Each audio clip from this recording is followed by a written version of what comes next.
Hi, I'm Khushi and this is Flipping Founders. So today we're gonna be talking about two things people absolutely love and cannot get enough of: food and technology. And that is why I have with me CEO and founder of Dyne Technologies, Arnav Mishra. Thank Welcome you. to Flipping Founders. hmm Do you wanna tell us what is Dyne Technology all about and what's the vision behind it? Absolutely. Well, thank you so much, Kushi, for having me. It's an honor. So, Dine's concept is simple. Everyone loves food, and food connects people. And we wanted to make it effortless and easy for people, not just to find like minded individuals to grab a bite with and save some money through coupons, discounts, and all, but also we wanted to impact the local business community. Restaurants suffered a great deal of losses during the pandemic due to loss of staff, revenue, optimization, and we decided that giving them certain services would allow them to get more customers back in and regain the revenue they lost during the pandemic. And in the last about 6 months, Dine has added more than $500 million to restaurants in terms of revenue and has grown them by at least 10 times with any client partner we have engaged with. So while we are connecting people, we're also giving some people a livelihood to run their restaurants as well as, enjoy the entire experience over the shared love of food. No, that's Yeah. pretty good. And so you're using artificial intelligence and Yes. machine learning Yes. behind it. So you started this 2 years back while you were Yeah. still in university. Yeah. And I feel like with artificial intelligence, a lot of big companies have adapted to it. They're Yeah. realizing like its potential and they're using it to their advantage. hmm But a lot of people are still accepting that AI is going to be a big part of the Right. future. So when you started with this hmm and then you were like, I'm going to do AI, were you Yeah. super comfortable with it? Did you have to do a lot of research? Did you Right. hire someone? How did you start? So the basic concept of AI is that even though yes, we are giving computers some intelligence to make decisions for us, we are training it ourselves. Mhm. So the very first step in terms of designing the Dyn modules was to understand user journeys and user experiences. We surveyed more than 6,000 students and different people from different age demographic, economic classes, and also studied about 1,000 different restaurants across Canada, depending upon the size, like mom and pop shops, cafes, pubs, bars, arcades, you name it. After understanding their pain points and their needs, we designed solutions and recommendations manually. While we had about 10,000 data points manually written down, we had a data set which we could train and tell that using this data set, the computer or the artificial intelligence Mhm. can make some solutions. And that essentially was ML. So we Right. developed our algorithms, the ML algorithms, which train on currently about a 10 million data set point, taking data from different sources and giving the best potential recommendations and solutions, not just to users, but to restaurants as well. As well. And that has helped us not only have a good backing on the privacy ground, but also have security upgrades as well as a foundation that the tech is scalable, not Mhm. just in Canada, not just in Vancouver, but that has allowed Dine to now scale up across 5 cities in both Canada, US, and soon we're expanding globally as well. That's Yeah. so good. Thank you. That's very impressive. Yeah. So when you initially started Yeah. building the Yeah. algorithm, how much time did that take? So, I mean, I always tell business is about people, and I'm a people's person. I have not written a single line of code in the Dyn app yet. Okay. I have hired extreme and amazing people in my tech team who have done it. So, my CTO, he's actually a UBC grad as well, Oh. and he's the youngest ML researcher in Canada. And he's the one who spent almost 5 months in just understanding the user personas, understanding the services, and developing it. We hired research teams across 6 universities: Waterloo, UBC, Stanford, U of A, Alberta, and a lot more, to train and build the tech services on the front end, design components, back end, and bring the app together. So it was a collective effort. So don't give me all the credits that I made Dine. Dine was possible because people love food, and all I did was give them that platform. So I brought in the food into the office and I told them that, hey, Motivated yeah, them. exactly, I motivated them. I got the key skill sets in the office and I was like, let's enjoy it. And while people build Dine, they also build friendships and experiences, and that's why our team was so strong across different cities as well. Mhm. Yeah. Yeah, no, that's wonderful. So while you started 2 years back, all Yeah. of this preparation, Yeah. and also you're an international student, hmm right? You're hmm also an international Yeah. student, so coming to Canada Yeah. and then doing this research and then sort of starting Dine. Yeah. How much time has it been since you actually started working on just the idea and the vision So behind it? it has actually been exactly 1 year and 10 months. So 2 years soon. And when I started, like during the pandemic, like if I'm not wrong, 2020, like towards November or December, um, I was interning with Deloitte. I was on my co-op terms, and that's when I saw that a lot of small businesses were approaching them for all these recommendations and solutions. So that was my ideation phase. Mhm, Dyne actually started its operation in September 2021. So there was about an 8 or 9 month period in which the ideation and the development took place. mhm, So I hired my CTO in around May of 2021. So he worked for 4 months in terms of developing those initial prototypes and design and all that stuff. So ideation maybe 4 months, development 4 months, and then we launched in last September. And it still took us another 4 or 5 months to get the hang of it and understand mhm. the market. And starting this year in 2022, we have gone quite big. We have scaled up, and now we are in that escape velocity in which we are growing across Canada in different cities. And that's the aim, that one day we'll unite everyone with food, with love, and make some money as we go with it. Yeah, and I feel like it's such a wonderful idea as Yeah. well. It's not just you're just not helping consumers. Hmm. You're not. I think this is the first company I personally know that is B2C and B2B, Yes. and it's also a very like community based idea. It's not Yeah. just for profit. Yeah. So I really love that. Thank you. And congratulations on Hmm. receiving funding. Yes. And I know it can be really hard Hmm. to receive funding. It's a very make it or break it point for most of the startups because Yeah. for the expansion plans, you need Hmm. funding. What was it like for you? And if somebody listening to this requires just like funding advice for their startup, what do you Hmm. think would be like a good step by step guide to go about it? Right. Okay. So, just a follow up question. So, the typical people who will listen to this podcast will be between the age of what, 18 to 25, maybe? There are actually a lot, like there are a lot of like older people listening to this as well. Great. Amazing. Yeah, Perfect. so it's So, really like I'm going to, 18 to like so I'm 70. great. I'm going to use an analogy in which I think all ages have gone through this. Mhm. So, building investor relations, venture capital relations is nothing different than going on a first date with a girl. Okay. And people can challenge me on this, and I'll say that if I've done this in 21 years of age, then many people can do it as well. Mhm. So yes, it is a make or break point for a lot of startups, but it's not the end of the world. If a girl rejects you on their first date, it's not end of the world. You will have Yeah. other opportunities. You will always have people who will love you. You will always have people who will support you, and you have alternatives in which you can still grow as a person. It's Mhm. the same with venture capital.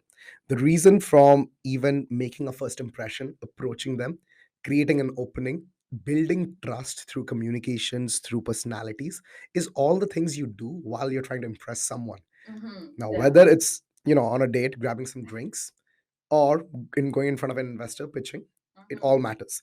So yes, many startups try to build investor relations and raise money, but they do it just to gain the business side of it. They just want the money. If you rather build a friendship and a relation with the person who's going to give you the money, you win their trust, and that allows you to scale exponentially. Dine raised a pre-seed of $250,000 in just 10 days of time, and this was in January 2022. Mhm. In 10 days, we raised $250,000. And after that, in the next 3 months, we raised another $500,000 of non dilutive funding, which means that we did not lose any equity. We Yeah. got straight grants, we got credits, we got a lot of perks in terms of cash to just scale up the product. After Mhm. that, every business needs to realize this is where, the East and the West are a bit different. In the Western society, most accelerators, I've been to Y Combinator, I've been to Launch House, I've been to League of Innovators, and a lot of great startup accelerators in the world. But every accelerator here teaches students how to scale a company in 2 years, go to that $50 million valuation, and take an exit. Mhm. But this is quite different from what I learned in India.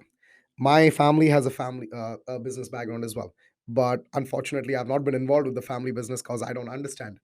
So, What however, is the family business it's about? in geospatial technologies. It's about space technologies using remote sensing and Oh a lot of wow. data points in terms of like actually monitoring about 11 different market verticals in government sector, starting from forestry, mining, urban planning, water resource. So it's nerd stuff. I like food. I keep it simple. Yeah. So I keep it simple. I just like food. So, but the thing is, the major fact which went in was to rebuild these relations and build the trust of investors to raise it. And that's currently what we are doing. We are We just decided like last week that we are raising another $1.5 million, and when we are doing so, we have already seen more than half of it, like about 750 or 800,000, already getting committed by the interest. So Yeah. it's based on the fact that your personality, your name, your brand is something which speaks about it. So build the trust. Don't run after the money. If you run after the money, you won't get the people. But business is all about people. It's about understanding the people, building trust with people, and communicating what you guys want to do together. And that's what the Eastern businesses have done. They have built generational businesses. And Mhm. East, like if you see the families in India, China, Russia, these guys build businesses for their families, for their Yeah. kids to run it one day. Mhm. So they don't build a business in 2 years saying that I'll reach a $50 million valuation and take an exit. They build a business in 10 years which crosses $100 million valuation, will be generating millions of dollars each year, so that not just you but your generationals to Mhm. come Can will also be enjoy that. enjoy it. And that is where businesses have not understood it. Many startups in UBC as well. So fun fact, I'm the UBC entrepreneurship director right now. I Oh. mentor about 42 startups, and when I mentor it, everybody wants to make money in the next 6 months and say that, I'm a millionaire. But I'm like, how many billionaires do you want to be? Like why is everybody happy with $1 million? Like, why can't you target that, $1 billion mark? And it's not going to be easy in one day. You're going to do it for Mhm. 10 years, and after 10 years, you could suddenly, reach the threshold and you cross. So that's what is related to fundraising. When you're raising funds, build your personality, build your trust, build your value propositions and your business model so strong that you're building relations with the investors. You're actually going into a relationship with them. It's a commitment, it's a two-way street. Mhm. And once you have done that, you are ready to actually take the next step and call it official maybe. Yeah. And yeah, like then things go up and down. There's a honeymoon phase, there's some fights, angry, there's some breakups as well, but it's fine. Life goes on. You will still fall in love again. So that's what happens with investors as well. Money comes, money goes, but what matters is the relations you maintain with them, and that takes you a long way forward. Yeah, and then that's just very good advice, I would say, Thank and you. given the Yeah. analogy as well.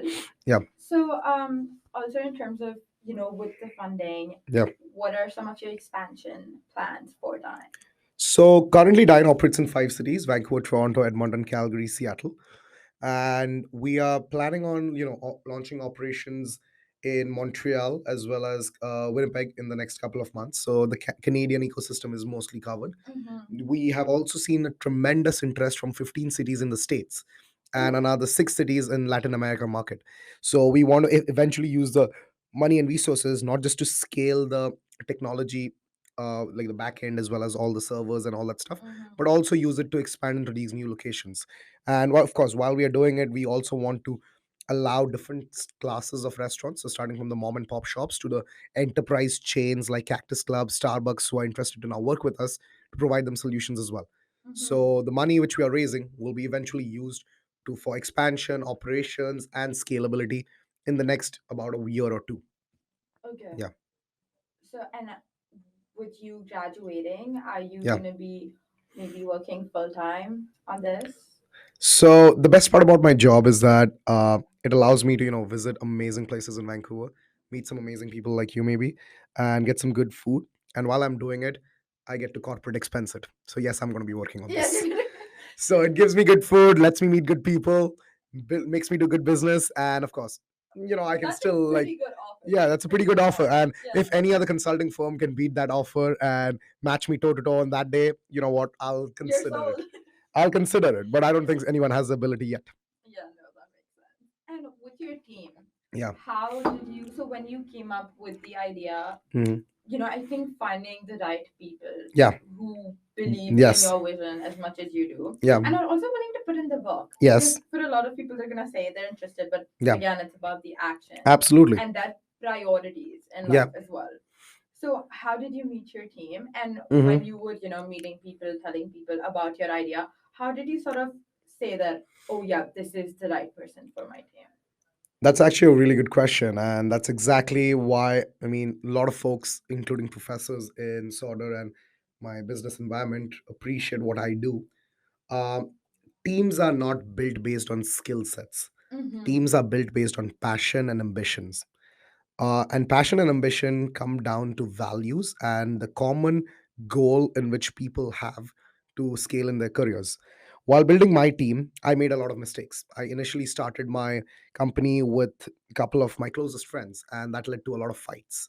You should not, like mix Mix personal personal with and professional. professional life. Yes, I was still, 19 years old when I started it, Mm-hmm. so I did not know that. But eventually, I understood that the way I could get the closest people in my team, my leadership team, was to actually become friends with them. My CTO, my COO, we have been friends for about 2 years. We did not do business together. When I was even starting Dine and discussing the idea, these guys used to just, go out with me, get some drinks, try some good food places. And as I was actually, interviewing the restaurants and students, they were with me. I Mm-hmm. made them fall in love with the concept of Mm-hmm. connecting people over food because we connected over food. Over food. And that's what Dine does. With every team member who comes in, they have a training period for about 2 months. In 2 months, it's not just the work they do. I don't care about how much money they bring in. I don't care about the goals they reach. It's more about, can they become friends with two members in the team? And Mm-hmm. can they know each other's embarrassing facts? Can they know Yeah. how to get drunk together but still show up with a straight face next day in the office and not, Mm-hmm. piss me off? Yeah. Can they protect each other? Can they make memories which they would be excited for? And can they stand for each other when they're in time of crisis? And that's what makes startups more scalable, because Mm-hmm. startups are always under an agile process in which you're moving too fast. You're making a lot of changes. It might happen that one day I'm the CEO of Dine, and the other day I'm the intern at Dine serving coffee to my Mm-hmm. team members. Yeah. But regardless of my job description, I have to be with my team. And that's why I need team members to be driven by passion and ambition, that they want to deliver the solution of Dine to our clients, our customers, and a lot more. And when we select our team members, we do so. We make sure that they are coming into the team with not just their experience, but also an interest as well as the passion to do better and to learn more. Their Mm-hmm. personal development, professional development matters to us a lot. And we want to become friends with them, because once you're friends, you're able to do business together as well, Mm-hmm. because then you will be able to communicate more freely, be more transparent, and do things which friends do. But if it's the opposite way around, where you're already friends and you're trying to do business together, it starts putting barriers in it. So Yeah. we tried to re-engineer that, and I started to meet more folks in the professional community as well. I started to put myself out in hackathons, case competitions, drama shows, improvs, karaoke nights, a lot of partying, nightclubs, and all that Mm-hmm. stuff, because I wanted to see that the lifestyle I enjoy is this lifestyle someone else enjoys as well. I Mm-hmm. wanted to see that the things I want to care about in Dine is something someone else cares about as well. And eventually you will see that overlap. And when you see that overlap, even if that person is a little weak in his academics or his, maybe his talent skill set, it's fine, Yeah. because earning that person's trust is more important than earning his skill set. Skill sets Mm-hmm. can be taught, Yeah. personalities can't. So go Exactly. by the personalities, your skill sets will be eventually caught up in the process. Yeah. Yeah, that's what I think. Like soft skills are so important, even when Yeah. you're interviewing for like a job. Yeah. To really care about like your personality, your attitude, Absolutely. than over like, oh, are you like an all A grade student? Yeah. Because if you have a bad personality, if you can't, Hmm. just like communicate with Yeah. people, then. And I think your journey has been Hmm. so inspiring because when international students, a lot of international students come up, Hmm. they take yours Yeah. to fit in, Yes. see Yes. what's it like, Hmm. and so you come in and now you Hmm. have this massive startup Hmm. and it's been going exponentially, which is so Thank you. great. Yeah. So what advice would you maybe give to like an entrepreneur who's like starting out? Because I think entrepreneurs have like a very interesting personality. Like they're very Hmm. like unique in terms of like Hmm. their personality, their attitudes, the way they do things. Hmm. And then when a certain shift happens, which is like Hmm. changing countries, Hmm. it can be like really difficult to have. Absolutely. You're not like the same. Hmm. So I think what advice would you give to like an entrepreneur? So the advice Yeah. has always been the same, and this is something my mentor told me as well. Mm-hmm. He once told me, be the best or be different from the rest. Okay. So if especially, you're changing your situations, coming from an international culture and trying to fit in, you don't have to be like, gelling well with them in all sides. You can be different from them. So either be the best in what you are doing or be different from everyone else in what you're doing. Regardless of the outcome, you will be happy with yourself. And Yeah. entrepreneurs often have this one question, that is this worth it? Can I, Yeah. do this? And at that point, I tell them that if you really care about an idea, if you really believe in yourself, then just do it. Try it. Because at this age, when you're starting young, you have nothing but time to lose. Because Mm-hmm. even if you lose, like even if I burn Dyne to ground in the next 6 months, God forbid it doesn't Yeah, happen. that But if I do that, it's fine because I have not touched 25. And whatever I've done before 25, between 25 to 35, I'll do double of that. mm-hmm. I'll have more focus, more time, and capacity. But the thing is, people need to realize that this is the moment you can take some risks. Yeah. And I'm not asking you to, go skydiving or do something extreme. I'm asking you to trust in yourself. And while it is as scary, like you have to trust in yourself and you have to push yourselves every day, it is worth it because each small, effort you make, it tries to push you beyond. Yeah. And that allows you to become the best version of yourself. Mm-hmm. Hence, be the best of yourself or be different from everyone else, and don't be sad that you see others people's success, other people succeeding, because entrepreneurship is a lonely journey. People will Yeah. criticize you, people will always try to pull you down, but you just have to keep believing in yourself and pushing ahead. And when you see that success is coming, always reflect back and see that where you started, with that Mm-hmm. uncomfortable position, that scared little kid who was not sure of it. Yeah. Remember that, because that will keep you pushing again and again. And the Mm-hmm. necessity and the need, the curiosity you had back then is the one which drove you all these months. Mm-hmm. And that is what needs to drive you across as well. So Yeah. always keep on trying, always keep on changing, focus on the problem, build your teams, build your trust. And in all the process, always believe in yourself. The moment you start believing in yourself, the world is yours. That's pretty Yeah. good. And when you were going through this Yeah. journey, now when you reflect back, Yeah. what mindset shifts do you see? I mean, I know there are gonna be Absolutely. plenty. Yeah, There are gonna be absolutely. plenty. Like you're gonna be like nothing's changed, like everything's changed. Like Yeah. nothing's the same. But I feel like major like mindset Hmm. shifts, which really helped you Hmm. grow and grow and Yeah. become the best version of yourself. So the biggest change, I think, if I had to give advice back like 2 years ago to myself, would be I cared too much about what people were telling about me. I was hurt by my friends. I was hurt by my peers, my professors, and honestly, excuse the expression, please don't give a damn about it. Mm-hmm. It's your life. You need to see whether you're making yourself happy by the end of the day or not. Each day I wake up, I'm flooded with different emails, different crises from my teams, my academic pressures of assignments, Mm-hmm. my DMs are spammed with some plans and all that stuff. Take a deep breath, take it easy. Think about what you want to prioritize in your day. Do you want to go down to Sodor and attend classes? Do you want to take a drive down to Whistler and enjoy the views? Do you just want to eat ice cream and sit in the bed and watch Netflix? Yeah. Do whatever is important to you that day. Make yourself happy. And again, that goes back to the point that when you are happy yourself, you do better of Mm-hmm. yourself. So founders and entrepreneurs need to constantly be innovating and pushing themselves. Yeah. They need to constantly be working hard. And if you start giving too much of shit about what other people are saying, you're not going to be able to focus on yourself. Mm-hmm. And I'm not saying that don't care about others, but don't take their opinions too much into your own self. Yeah. Because at no given point, they will be understanding what amount of pressure are you going in. Because, hey, if they understood, they will be an entrepreneur themselves, but And they are they would not. help you grow instead Exactly. of pulling you Exactly. down. It's because no entrepreneur will put another entrepreneur down. Instead, Yeah. we'll be happy. Like when I see one of my friends getting an award on stage, I'll be happy that, this guy did all the same shit as I did. And he went through all the demons as well. And now he's winning. I'm happy for his success. Yeah. Because if he can do it, maybe I can do it as well. Mm-hmm. But someone else in a business school, maybe, I've seen a lot of people criticize why I'm not applying for jobs. And I'm like, that's the point. I'm creating jobs. So Yeah. right now I'm offering packages to sort of students, which is higher than any potential jobs they're getting.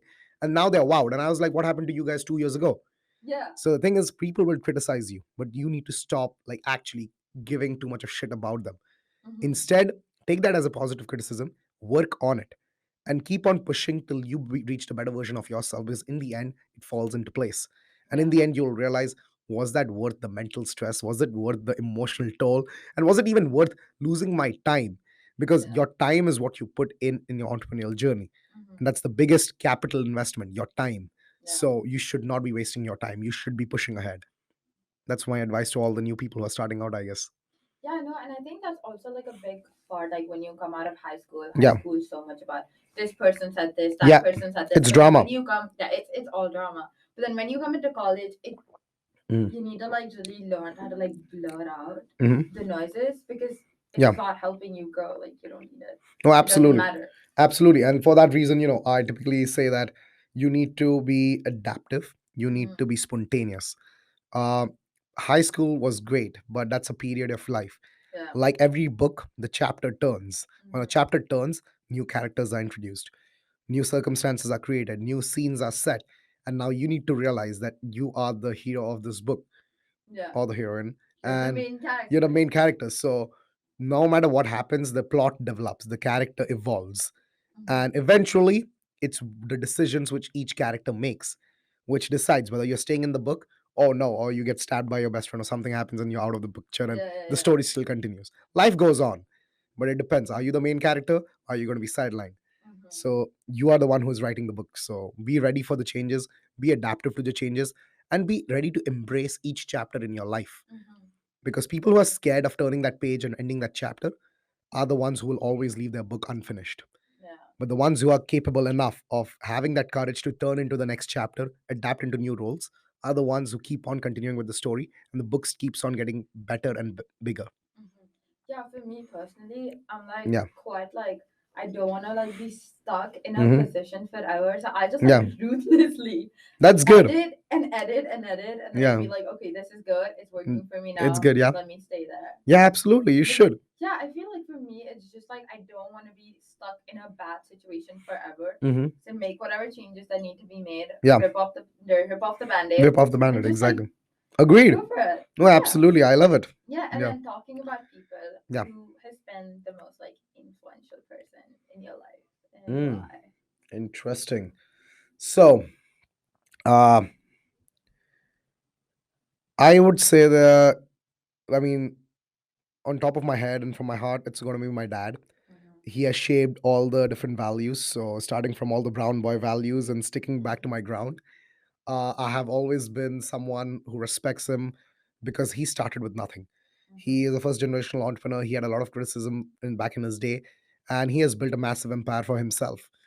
Uh, he inspired me to, take challenges and to be daring. When I was 16, I started my first venture actually, and I exited that when I was 18. I came to Canada. He gave me the opportunities to start my new company, Mm-hmm. and that has allowed Dyne to scale up. Even just like last month when he was visiting me, he had a lot of business ideas of his own, but he Mm-hmm. always gave me the ideas and the opportunities to just say that, you know what, just go ahead and do it. Mm-hmm. So the advice, be the best or don't be different from the rest, actually comes from what he believes in as well. Yeah. And that's why he has been a source of inspiration.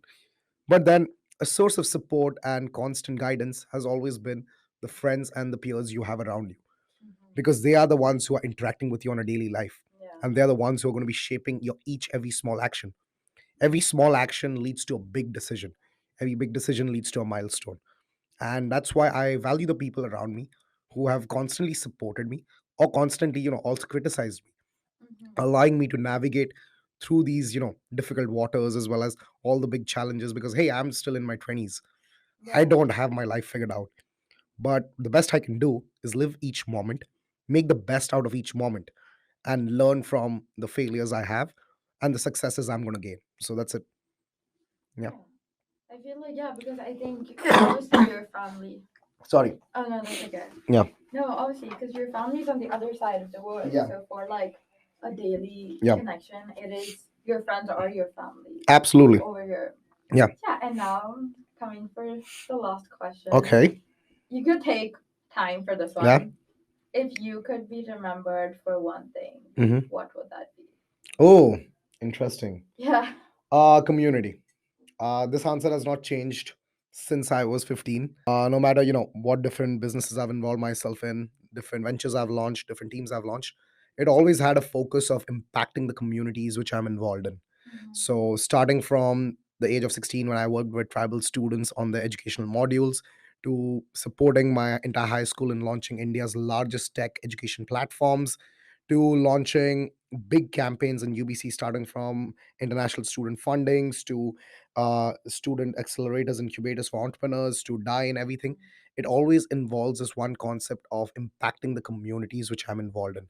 And Mm-hmm. even when I look into my future goals and ambitions, no matter which businesses I launch, will always have a social impact or a community impact, because that's where I feel that I have the community support, and I Mm-hmm. have my friends and people who support me around me, constantly reminding me that I have a responsibility towards them, constantly reminding me that I'm doing good by them. And if I can inspire one person in that community to Yeah. just take a decision or a step by themselves and do something which maybe I'm inspiring them to do, my job is done. It's not the money, it's only inspiring that one person, because that one person will start inspiring another, and you start a chain reaction by it. Yeah. And that's what needs to happen in this world. Mm-hmm. So if I want to be remembered for one thing, it's going to be the community and the impact each society, each community had in various of levels and various of sectors across the things I was involved in. Yeah, Yeah, that's perfect. beautiful. Yeah, thank Uh, you. Thank you so much for Yeah, coming today. absolutely. It's It's been a pleasure. been it's Yeah. been amazing, Yeah. and I wish you all the best for the future. Thank